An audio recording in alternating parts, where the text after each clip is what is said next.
Hello बच्चों, आज आपका एग्ज़ाम रिलेटेड इन्फॉर्मेशन में आप सभी का स्वागत है। आज मैं क्लास 12th हिंदी में मोस्ट इम्पॉर्टेंट टॉपिक होता है जो वो निबंध लेके आई हूँ, जो कि मोस्ट इम्पॉर्टेंट है। ये regularly previous year question paper में भी देखते हैं कि कौन सा निबंध है।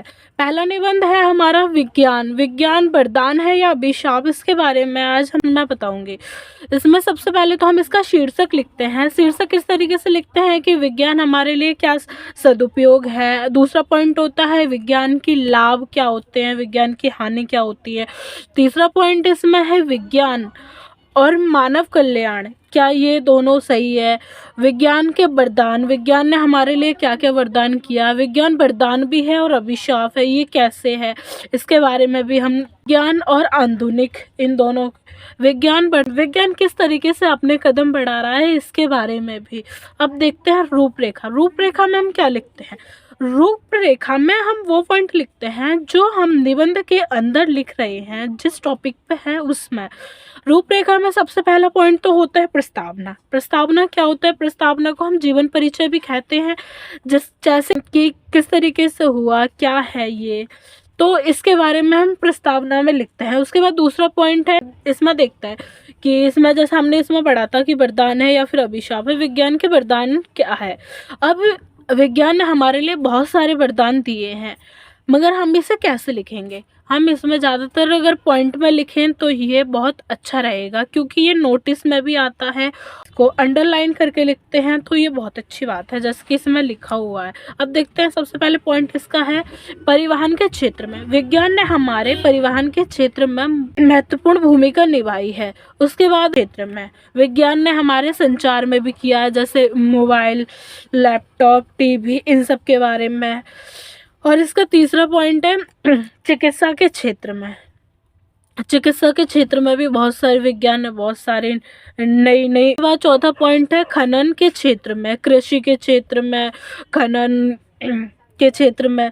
इसके बाद पांचवा पॉइंट है उद्योग के क्षेत्र में। उन्होंने व्यापार के क्षेत्र में भी बहुत सारा वरदान दिया है। दैनिक जीवन में, हमारे दैनिक जीवन में बहुत सारी चीज़ों को बदलाव किया है और हमारे जीवन में नई चीज़ों को लाया है विज्ञान ने। उसके बाद इसका तीसरा पॉइंट देखते हैं रूपरेखा का, कि विज्ञान एक अभिशाप के रूप में कैसे है। अब जैसे कि विज्ञान हमारे लिए वरदान है, तो उसका उल्टा उसमें अभिशाप भी है, तो हम उसके बारे में भी लिखेंगे। उसके बाद फोर्थ पॉइंट है विज्ञान वरदान और अभिशाप कैसे है, ये कैसे बना या फिर इसके लिए क्या है, वो भी लिखे। उसका फोर्थ पॉइंट होता है उपसंहार। उपसंहार वो होता है जब हम निबंध का अंत करते हैं, उसमें हम कुछ ऐसी बातें हम लिखते हैं या फिर ऐसी बातें बताते हैं जिससे हम ये बता सके कि हाँ, निबंध का अंत किया जा रहा है, उसे ही उपसंहार कहते हैं। अब देखते हैं प्रस्तावना। अगर आप चाहे तो इसका स्क्रीनशॉट ले सकते हैं, बता दूंगी, आप उसे देख लेना। उसके बाद अब देखते हैं प्रस्तावना। प्रस्तावना में आधुनिक में विज्ञान के नवीन आविष्कारों ने विश्व की क्रांति से उत्पन्न कर दी है। विज्ञान के बिना मनुष्य का स्वतंत्र अस्तित्व की कल्पना भी नहीं की जा सकती। विज्ञान की सहायता से ही मनुष्य प्रकृति पर निरंतर विजय प्राप्त कर रहा है। आज से ही कुछ वर्ष पूर्व विज्ञान ने आविष्कारों की चर्चा से ही लोगों को आश्चर्य, परंतु आज भी वह आविष्कार मनुष्य के जीवन में पूर्णतः घुल मिल गए हैं। विज्ञान ने हमें अनेक सुख सुविधाएं भी प्रदान की हैं, किंतु साथ ही विनाश की विविधियां का भी साधन। इस स्थिति को यह प्रश्न विचारणीय हो गया है कि विज्ञान मानव कल्याण के लिए कितना उपयोगी है, वह समाज के लिए वरदान है या फिर अभिशाप है। अब हम ऐसे लिख सकते हैं। अब इसमें बोला है कि आधुनिक युग से ही नवीन जो आविष्कार हुए थे विज्ञान के, वो पहले से ही उत्पन्न हो गए हैं। विज्ञान एक मनुष्य के लिए स्वतंत्र की कल्पना भी नहीं की जा सकती है। विज्ञान की सहायता से मनुष्य निरंतर विजय प्राप्त कर रहा है। कुछ वर्षों पहले ही ऐसे आविष्कारों का चर्चा करते हैं जिससे लोग आश्चर्यचकित हो जाते हैं कि ये क्या है। और वैसे ही आज भी मनुष्य आविष्कार, आज भी इतना सब कुछ करने के बाद भी आज भी मनुष्य इसका और आविष्कार करने में लगा हुआ है। और विज्ञान ने हमारे जीवन में सुख सुविधाएं बहुत सी जुटाई हैं। उन्होंने विभिन्न जैसे उन्होंने साधन बनाए, उन्होंने हमारे लिए जैसे ही आविष्कार किए हैं वैसे ही विनाशकारी भी उसका साथ दिए हुए हैं। क्या ये विनाशकारी है या फिर ये हमारे लिए वरदान है, ये अब हम देखते हैं कि विज्ञान वरदान के रूप में कैसे है। विज्ञान मानव जीवन के लिए वरदान सिद्ध हुआ है। जो विज्ञान है वो हम मानव जीवन के लिए एक वरदान के रूप में सिद्ध हुआ है। उसकी वरदानीय शक्ति मानव को अपरिमित सुख समृद्धि प्रदान कर रही है, जो सोच भी नहीं सकते वो किए। हम देखते हैं कि विज्ञान ने हमारे परिवहन के क्षेत्र में क्या क्या किया। कुछ समय पहले सी लगती थी, मतलब अब अगर हम लंबी यात्रा करने के लिए जाएं तो बहुत ज़्यादा दुर्हर और सपने जैसे लगती थी, किंतु आज के टाइम में रेल, मोटर, वायुयानों ने लंबी यात्रा को अत्यंत सुगम, सुलभ कर दिया है, बहुत ही आसान कर दिया है, जिससे हम आसानी से पहुंच सकते हैं। पहले तो हम सोचते ही रहते थे कि कैसे जाएंगे। पृथ्वी पर ही नहीं, आज के वैज्ञानिक संसाधनों द्वारा चंद्रमा पर जाना भी आसान हो गया है, इसका निशान बना दिए हैं। दूसरा पॉइंट है संचार। अब देखते हैं संचार में कैसे इन्होंने किया। जैसे telephone, telegram, teleprinter, teletex, fax, email आदि द्वारा क्षण भर में एक स्थान से दूसरे स्थान तक हम संदेश भेज सकते हैं। जैसे हम आज के टाइम में अपने फ़ोन से दूसरे के फ़ोन में मैसेज भेज सकते हैं, कॉल कर सकते हैं। और रेडियो, टेलीफोन, कुछ समाचार भी विश्व भर के हमारे पास आते हैं बहुत ही आसानी से। अब तीसरा पॉइंट हमने जो लिखा था वो है चिकित्सा के क्षेत्र में। चिकित्सा के क्षेत्र में विज्ञान ने हमें क्या वरदान दिया या क्या किया है उन्होंने हमारे लिए। देखते हैं चिकित्सा के क्षेत्र में तो विज्ञान का एक वास्तविक वरदान सिद्ध तो हुआ है। वास्तविक आधुनिक चिकित्सा पद्धति इतनी विकसित हो गई है कि अंधे को आंखें, विकलांग को अंग, अब ये असंभव नहीं है। अब हम अंधे को आंखें मिल गई हैं, विकलांग को उनके अंग, शरीर में जो भी जिसकी भी कमी होती है वो मिल गए। कैंसर, टीबी, हृदय जैसे भयंकर प्राण घातक, जो कि मृत्यु के समान, मृत्यु के पास तक पहुंचाते, ऐसे रोगों को विजय पाने के माध्यम से ये संभव हो चुका है। चिकित्सा में हमें इतना वो कर दिया है कि एक इंसान मरते मरते भी जी सकता। आज हम अन्य उत्पादन जैसे संरक्षण के मामले में आत्मनिर्भर होते जा रहे हैं।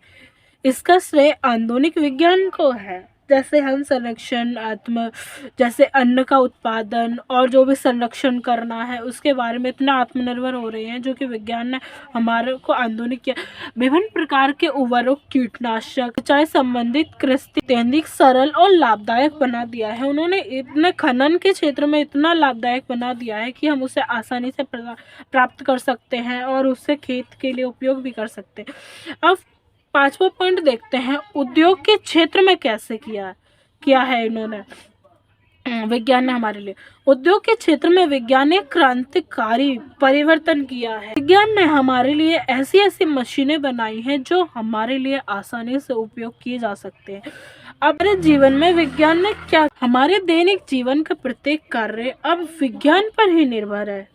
ये बात भी सही है कि हम आज जो भी कर रहे हैं वो सब विज्ञान के द्वारा ही है। जैसे विद्युत हमारे जीवन का महत्वपूर्ण अंग बन गई है।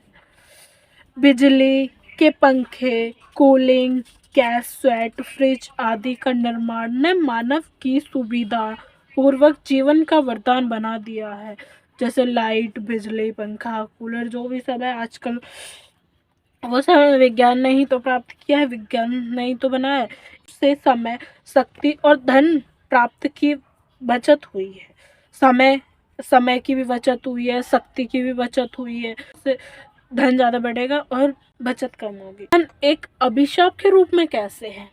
अभी तक तो हमने ये जाना कि विज्ञान वरदान के रूप में कैसे है, पर उसमें ये भी तो बताया है कि वो अभिशाप भी है। पर वो अभिशाप कैसे है और ये क्यों? विज्ञान ने मनुष्य के हाथ में शक्ति दे दी है, किंतु इसका प्रयोग कोई आशंका मानव इस शक्ति का प्रयोग जितना रचनात्मक कार्यों के लिए कर रहा है उससे ही अधिक ज्ञान वरदान है या अभिशाप। विज्ञान के विषय में उक्त दोनों दृष्टियों से विचार करने के बाद यह बात पूरी ने इतना सब कुछ किया तो ये कि हमारे लिए कल्याणकारी भी है। अगर हम इसका सही से इस्तेमाल नहीं करेंगे तो ये हमारे लिए विनाशकारी का भी कारण बन सकता है, जैसे कि विनाशकारी का भी कारण। किंतु विनाश के लिए विज्ञान ही उत्तरदायित्व नहीं ठहराया जा। किसी को विनाश हो रहा है तो उसके लिए ये नहीं कि विज्ञान को गलत ठहराया जा, वो हम कर रहे हैं, हम किस तरीके से उसका इस्तेमाल कर रहे हैं ये हमारे ऊपर रहेगा। विज्ञान तो एक शक्ति है जिसका उपयोग अच्छे और कार्यों के लिए यह एक तलवार के रूप में है जिसे और एक मूर्खता अपना विनाश कर सकता है। बट इसमें विज्ञान का दोष नहीं हो, अपितु मनुष्य की असंगत का मन का दोष है कि वो किस तरीके से अपने मन और विचारों से वो कर रहा है वो कार्य। यदि मनुष्य अपनी प्रवृत्ति रचनात्मक दिशा से लगाए तो वह एक बड़ा मनुष्य की जो रचनात्मक है वो सही दिशा में और सही तरीके से उसका इस्तेमाल करे तो विज्ञान एक बड़ा ही वरदानदायी होगा उसके लिए।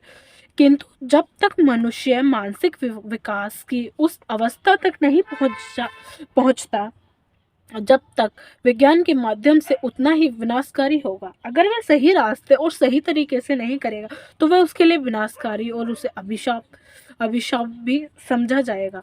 अब इसका हम देखते हैं संघर्ष में विज्ञान एक वास्तविक लक्ष्य है। हाँ, विज्ञान एक लक्ष्य कल्याणकारी आदि विज्ञान अपने उद्देश्य दिशा में पिछड़ा जाता है तो विज्ञान का त्याग और कल्याणकारी में अगर वो उसकी दिशा में जो कार्य कर रहा है तो वह उस कार्य को उसे त्याग देना चाहिए। राष्ट्रीय कवि रामधारी सिंह दिनकर ने अपनी इस धारणा को इन शब्दों में व्यक्त की, विज्ञान है तलवार तो इसे फेंक दो जब तक मोह की समृद्धि के पार हो चुका है सिद्ध है तू शिशु अभी ज्ञान फूल काटे की तुझे कुछ भी नहीं पहचान खेल सकता तू नहीं ले हाथ में तलवार काट लेगा अंग तीखा है बड़ी है धार।